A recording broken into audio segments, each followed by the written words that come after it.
What is going on, y'all? It's your boy Scott here with your 79th and Hallis, and I'm not gonna hold you. Bears minicamp day 2 recap, man. It was raining. It was raining today, which was complete opposite of how practice was yesterday. Practice yesterday was 90 degrees and hot and windy.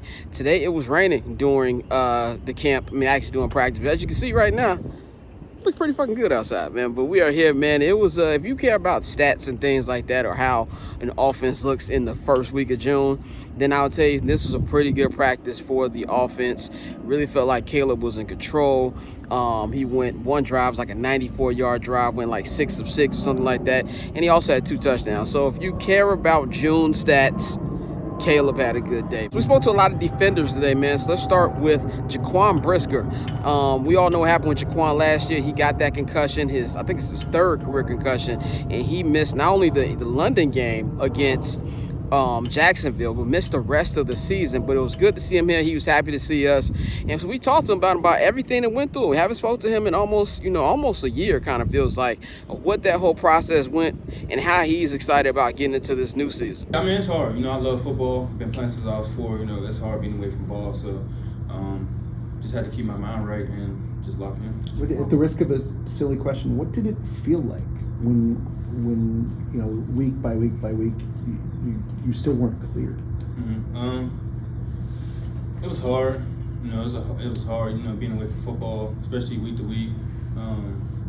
It was kind of getting sad and depressing, things like that. But got over it. It's time to move on, and I'm back now. Big shouts to Jaquan. I think he's going to have a monster year on deck if he does play, man. Let's move on with the defense. Another big storyline from last year was Gervon Dexter. How was he going to be in the second year? He had 5 sacks last year, and he's coming up for a big year this year. He looks big. He's been in the gym. He's gained some big muscle out there, and he's been a more vocal leader, even more vocal in the press conference. I don't remember Gervon talking as much as he did. It was real talkative today, and he told us about why he feels like he's stepping up his leadership style and just the way that Grady Jarrett and Montez Sweat have been really big for him. So let's see what Gervon had to say. I mean, there's different ways of leading. Obviously, like for me, when I watch Montez, he's leading in that way. I'm following him. So there's different types of leaders. We have obviously now we got Grady Jarrett who can lead by example and vocally. So yeah, I think a defensive line definitely needs a guy that can step up and let you know. And last but certainly not least, Mr. Tyreek Stevenson. We all know the rough year that Tyreek had last year, man. Tyreek being the butt of a lot of internet jokes, being the butt of a lot of media jokes, national media jokes, because of how everything went in the Hail Mary game against Commanders. But he feels he's got a new breath of fresh air with this new defense here led by Dennis Allen, and said that he's ready to close the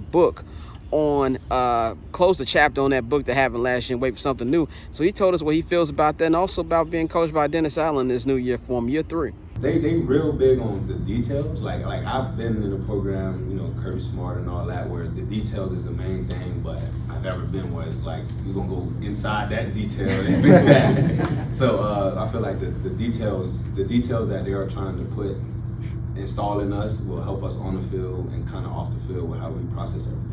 Are you excited to have a fresh start this year after what happened to you last year and after what happened to the team last year? Pretty much, yeah. Still with some of the guys from that team last year, and we all want to be the best defense in this. The defense wants to be the best defense this year, so I wouldn't say a fresh start. We'll just say some of the guys come out with the same mentality. We add some pieces in, add some dogs, and it's time to hunt now. So it is, as you can see, it's been a busy day up here at Hallis Hall, man. Tomorrow is the final day of minicamp. I unfortunately will not be there. They have one more media availability on Tuesday. Unfortunately, I won't be there again. Also, I have a doctor's appointment to go to, but check on deck for everything I will be having. Training camp is just 6 weeks away, and of course, we'll be talking about everything Bears on I'm Not Gonna Hold You, and also 79th and Hallis through these next couple weeks as well, man. It is your boy Scott at Barber Chair Scott on all social media platforms. 79th and Hallis, I'm Not Gonna Hold You, the Barber Chair, and of course HB Media, our partners, man. So I'm gonna holler at y'all. We up out of here.